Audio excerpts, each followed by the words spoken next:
7:31 WTRE on this Thursday morning. Greensburg Mayor Joshua Marsh in studio. Good morning, everyone. Good morning, Sandy. Good morning. And if you're on YouTube, this is episode 1, right? And that's what you're calling it? absolutely, episode 1 of YouTube for the Thursday morning program. That's This right. radio program, though. It's got to be like 327 and a half or something at this point, doesn't it? I think so.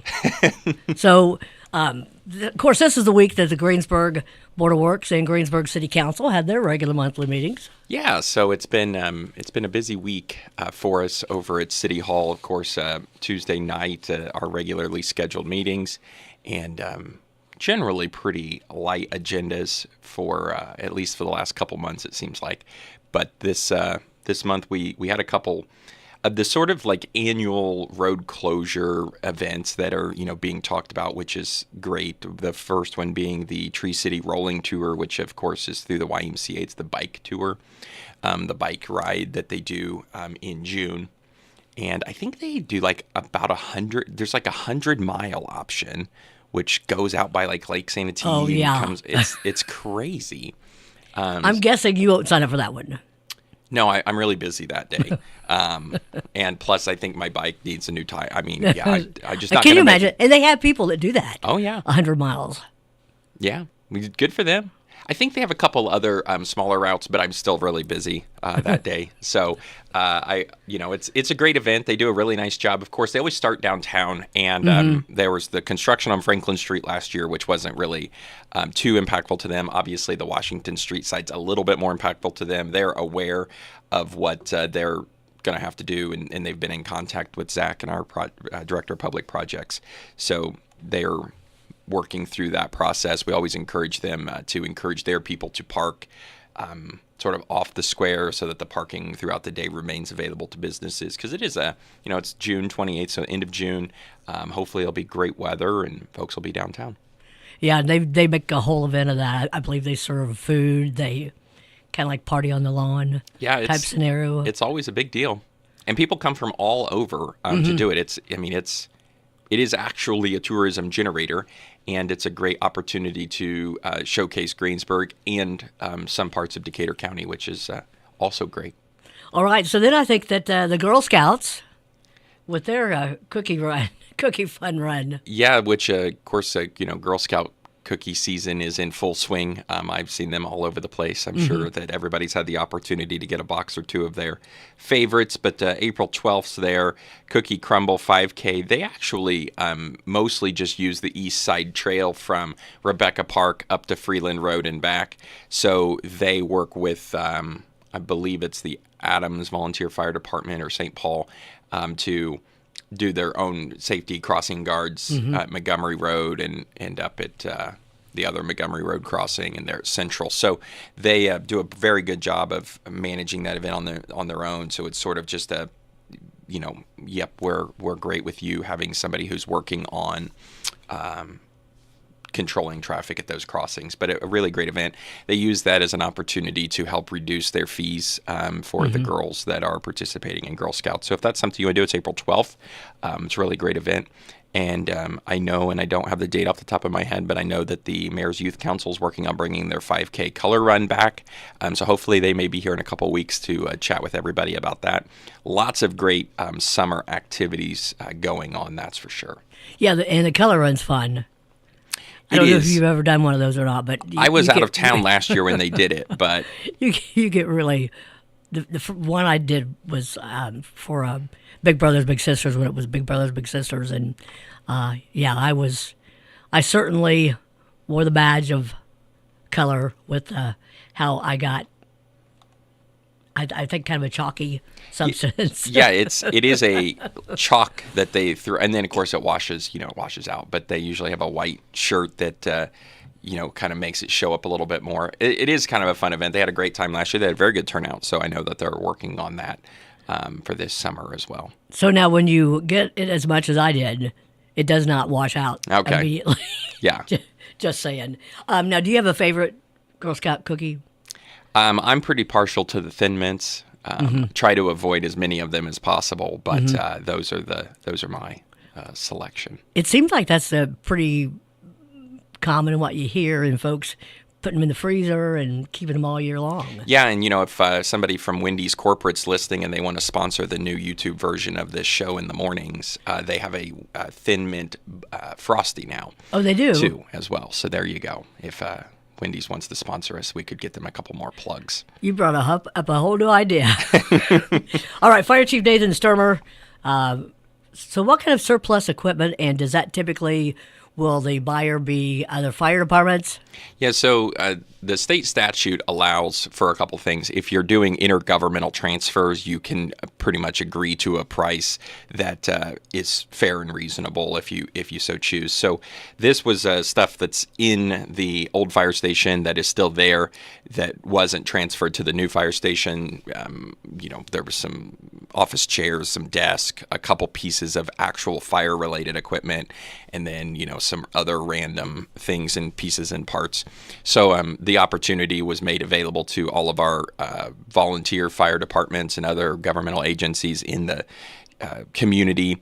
So a lot of it was, I don't have the list in front of me, but New Point purchased some of it. So they all came through and sort of put in kind of like a silent auction, like, hey, we'll pay $50 for this, and then they just collected the bids. And he put it together on just a sheet, gave it to the Board of Works, and had the opportunity to approve all of that. So I know a little bit of it got donated one place, and I know some of it was bought by some departments.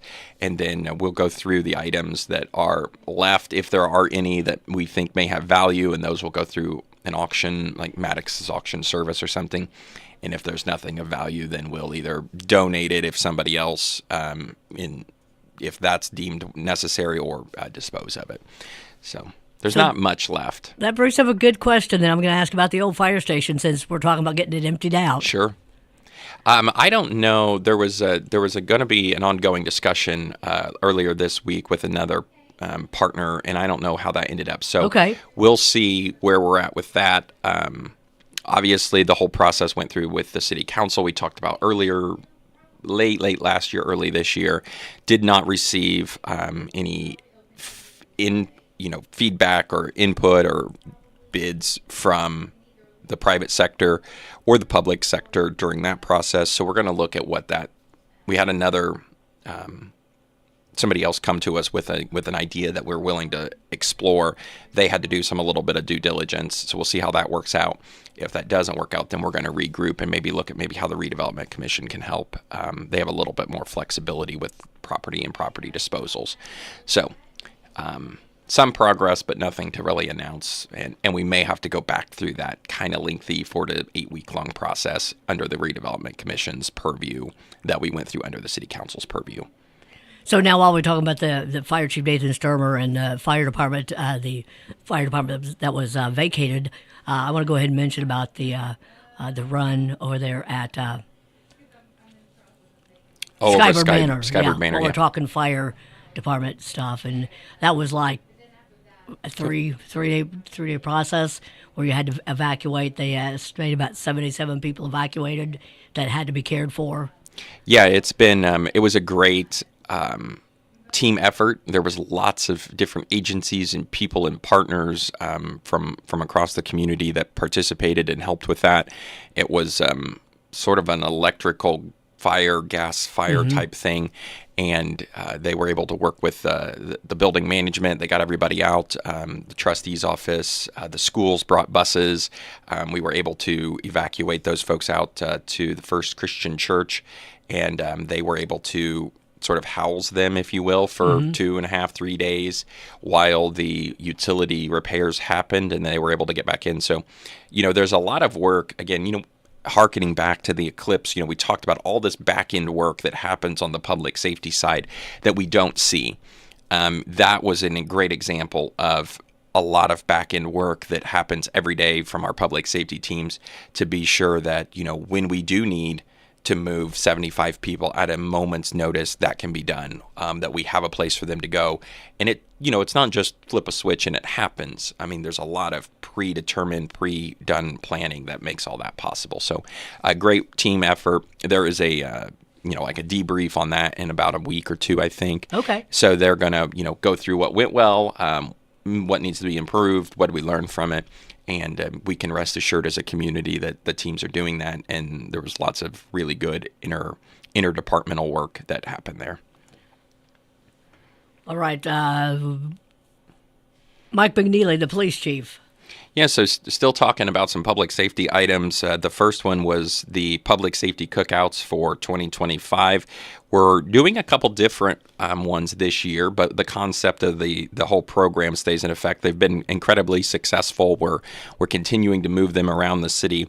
One of the primary objectives with this series, and has been for the last 5 years, is how do we move it around the community to make sure that we're having great positive interactions with public safety, making them available and accessible in communities across the city. So we have 2 that are moving around that are our mobile ones this year, which is Thursday, May 8th, which will be Maureen Road between Tara and Israel Street. So those are out sort of on the southwest side of town.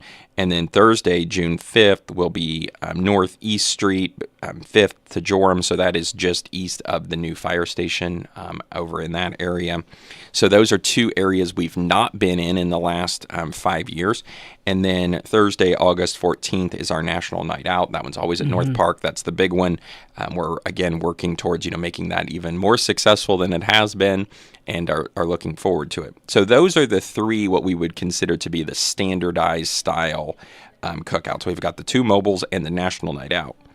This year in April, we are also adding the distracted driving demo at Greensburg High School. So we have not done this in a few years, but it's right before prom, and it's the sort of the mock car crash, right? And so we have actors, we get partners, and the goal is, we're working to bring the medical helicopter in.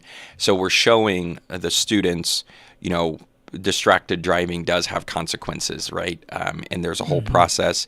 It's quite impactful, and it will be, now it's 10:15 in the morning on a Thursday, so I understand there's a lot of people that are at work or not available, but it is open to the public. It will be on the west side of the high school, and it's sort of being added to this series because the second primary goal with the series has always been education, right? How are we educating the community and people and young adults and kids that public safety is here to help, but there's also duties that they have to do. So distracted driving is obviously a big thing. Prom is obviously always a big concern with young drivers. So that's going to be in April. So we're adding that to the series. And then in July, we're always at the fair for kind of like public safety night, one night. So that will be our July version. September, we're always at the Fall Festival for 2 days, so that's the September. And then in Friday, October 17th, we're actually going to go back to the high school for a home football game and have a presence at that. So we're in the process of working through that, what that looks like exactly with the schools. I don't have that quite hammered out yet, but we're going to be there in April and then again at the football game. So a couple different items we're adding to the calendar this year. So that takes our events actually to 7 total between the demo and the schools and the fair and fall festival and then the cookouts. So now is the October 17th, when you go back to the school, is that to involve like police, fire, or... Yeah, they're working on trying to figure out, because we obviously want to be supportive of the school, but we also want to have the impact of a community cookout. So they're trying to figure out how to kind of mesh those two together, where Gotcha. it's not necessarily a community cookout style thing that takes away from the football game, but it's a complementary type community partnership where those that are attending the football game can also engage with our public safety team. So, thinking outside the box a little bit, I give a lot of credit to our committee that works behind the scenes kind of year round on this. Here and there, it takes quite a bit of logistics and planning, and it's incredibly popular. We have a lot of great regulars that attend, and we have a lot of folks that attend just in the ones that are in their neighborhood, and they never come to another one. But we've seen it really be very successful over the last 5 years, and is a program we should be really proud of as a community. All right, suggestion for a promotion of a sergeant by Chief McNeely? Which is great. Jacob Mays, who has been with us for years, a K-9 handler as well, is being promoted to sergeant. So we're really glad to see his continued growth and advancement and leadership in GPD. and we're excited to see what he does in this new role. The Meritorious Service Award. That went to Allie Reesmiller. She is a newer officer of ours that is already being awarded for her great service. So she was assigned to our investigations division maybe like about a year ago. And she spent some time in there kind of on a temporary basis due to some scheduling and availability and conflicts that were happening on the schedule. So this allowed her to serve in that capacity.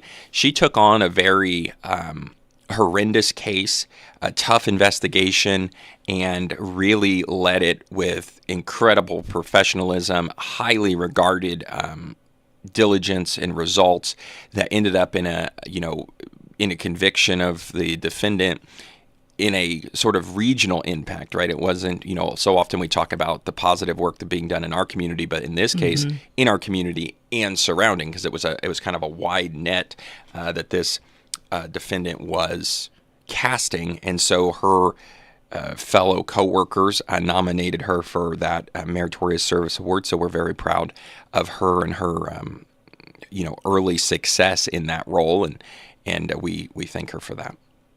So can you receive it more than one time? Yeah, I think so. Okay.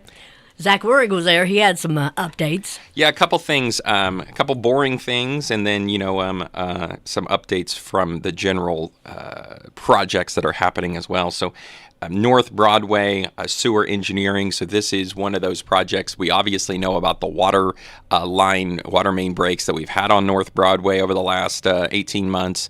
We are working towards that as well. So the Water Board has entered into an agreement with HNTB to redesign the water main from 4th Street all the way up to kind of like Wendy's, the Rural King, Culver's driveway area.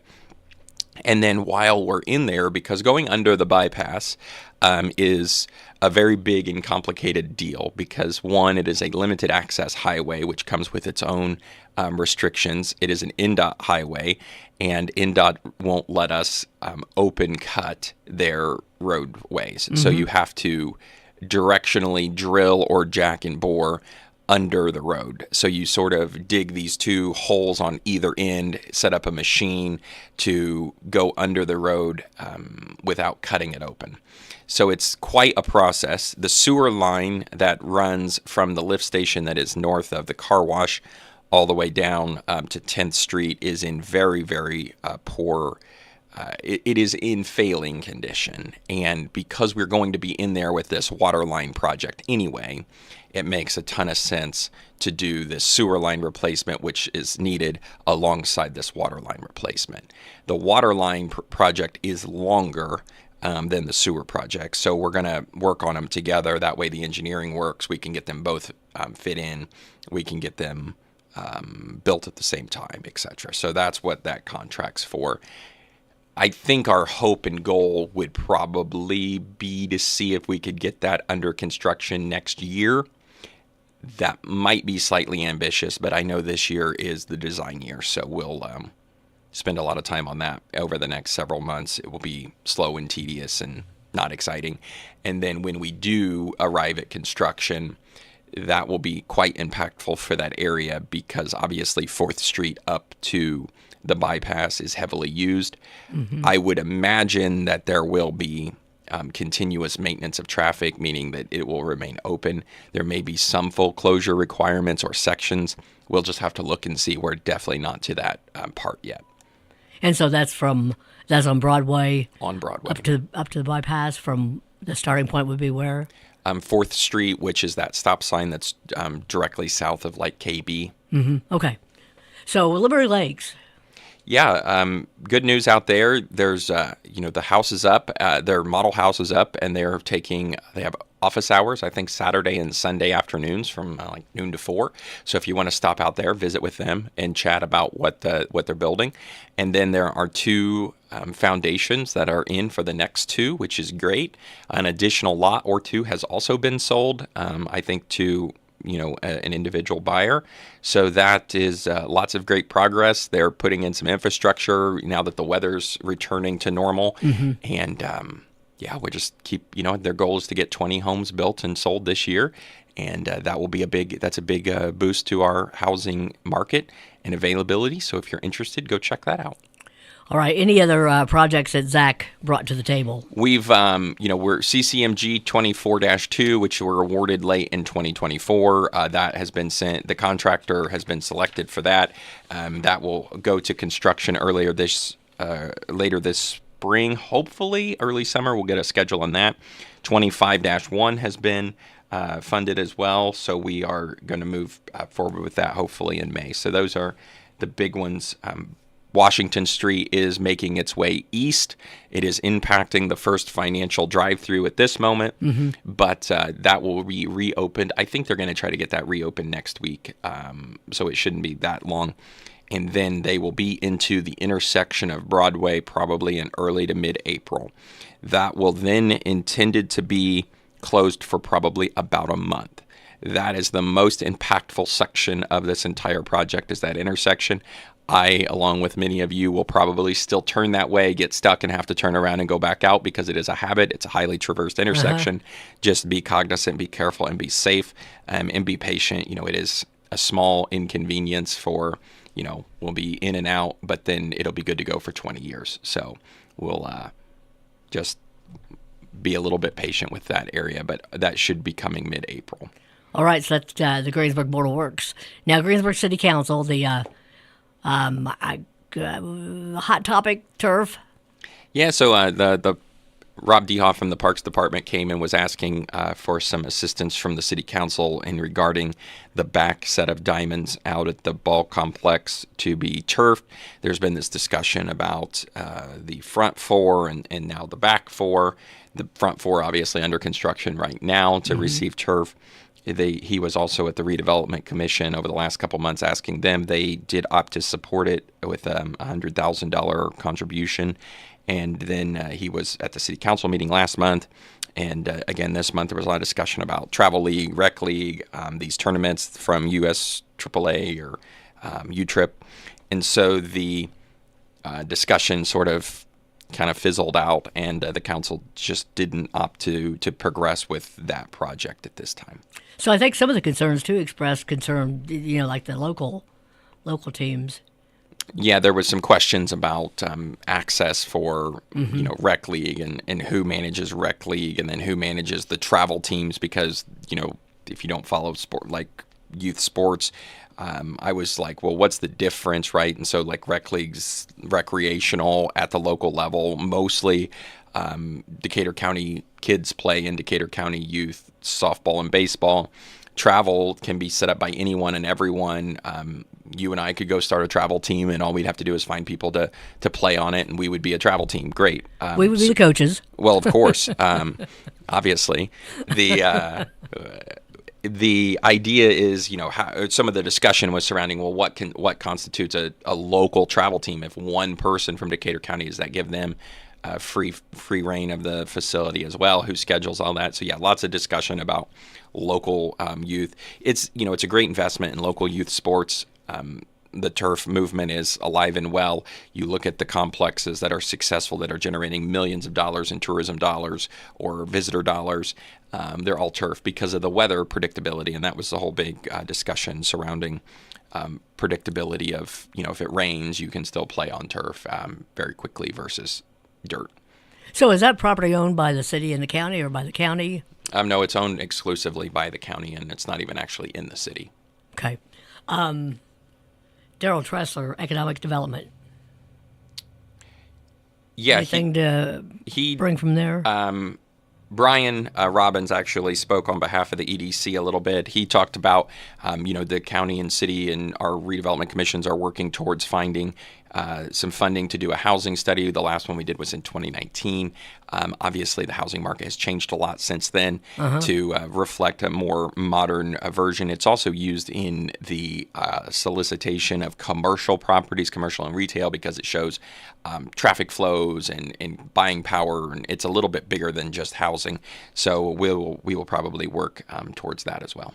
So now, when they do a study like that, does that suggest prices, or is that just more layout? Yeah, it shows more. It's not a comp plan, right? So it doesn't tell you where it should go, really. It's more about, what you currently have, where there are holes in the market, pricing, buying capacity and power, demand, and then opportunities if there's a missing segment. We often talk about sort of senior style housing, smaller footprints, low maintenance.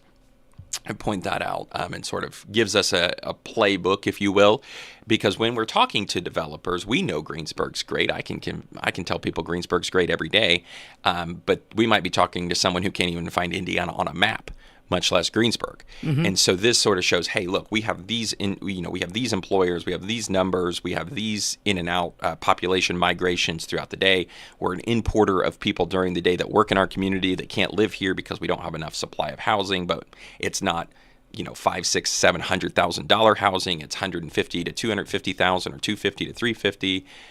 Yes, there's not a high number of building permits, but that doesn't mean there's not demand, because that's one number they do look at where Liberty Lakes will help us extensively as we're going from, issuing 2 or 3 new building permits a year to, if we can build 20 this year, they're going to say, well, wow, look at that. There is demand. There's 20 new single family home building permits being pulled in 1 year, up from 4.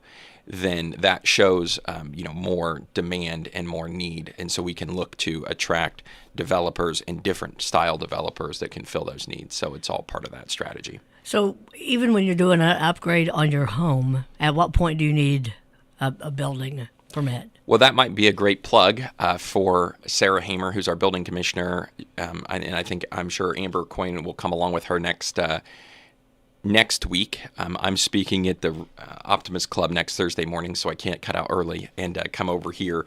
But so they're going to come in next week and chat about the springtime. Of course, it's always big with the grass is going to start growing, which we're all grateful for. Just some code compliance items, building permits. There's different levels, right? So if you're building a whole new home, obviously you need a new construction building permit. If you're tearing down something, there's demolition permits. If you're just doing plumbing, there's electrical and plumbing permits. So there's lots of options that are very specific. One item we talked about a year and a half ago now is the fence. You don't necessarily need a permit to build a fence, but you do need approval, because we've had so many issues with property lines and neighbors and front yard and side yard setbacks and heights. So there's not a pay for permit, but there is a review process. So they can cover all of that. Next week, highly encourage you to tune in. They did a lunch and learn with the Chamber of Commerce on Tuesday that was focused on permitting kind of 101. So there. Anything new from Main Street, Greensburg Way? They have been making a lot of progress. Another great opportunity to plug a Chamber of Commerce event in partnership with Main Street. Next Tuesday is Leaders and Loggers at the Tap. Allie Beck, who's the director of Main Street, will be the featured speaker there. They've rolled out this new event. I don't have the details committed to memory, but it's called Let's Go Girls, and it's a downtown shopping opportunity. They've got some great programs. It's sort of based on some other... They call them like Swiftie Fest. Like Batesville did one that was very successful, like a Taylor Swift themed weekend. So they've got some really great events planned for 2025, and I'm sure Allie would be more than happy to chat about those in the coming future too. All right. Well, who's gonna come up with the Let's Go Boys? I don't know. Yeah. Main Street would be the one that would probably tackle that as well. Before the end of the half hour here, I want to be sure that we get an opportunity. We did announce on Tuesday, we talked a little bit about last week, but Joe Kane is stepping into being the wastewater superintendent. He's been with the city for 25 plus years and has worked at the wastewater plant for quite a while, most recently as our lab manager. So he has secured all the necessary licensing to be a Class 4 wastewater treatment plant operator, which is what required for our facility, which is the highest level in the state. We are in that upper category. So the city of Fort Wayne has to have a Class 4 operator, and the city of Greensburg has to have a Class 4 operator. So as you might imagine, it is hard to find those individuals with that. So we're very proud to have Joe and him stepping into that role. Yeah, like you said, he is from here? Yeah, yep. And he's been really involved. He probably coached your kid at some point in time, and has been with us for a very long time. So we're glad to see that.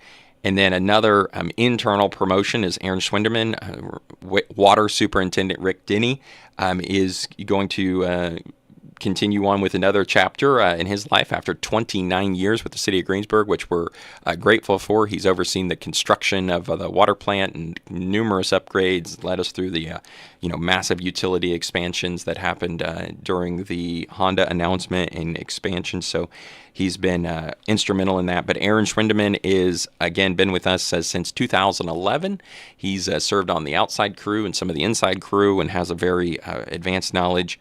We actually, our plant requires 3 licenses, a DSL, which is the distribution line service, and then a level 3, a class 3 groundwater treatment license, because we have wells and a groundwater plant.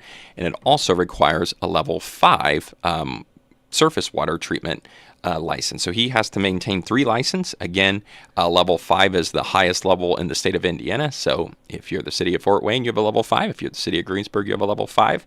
And we were glad to see Aaron, again, recently gotten all of his exams taken and passed. And those are, I've been told, quite challenging on both in water and wastewater.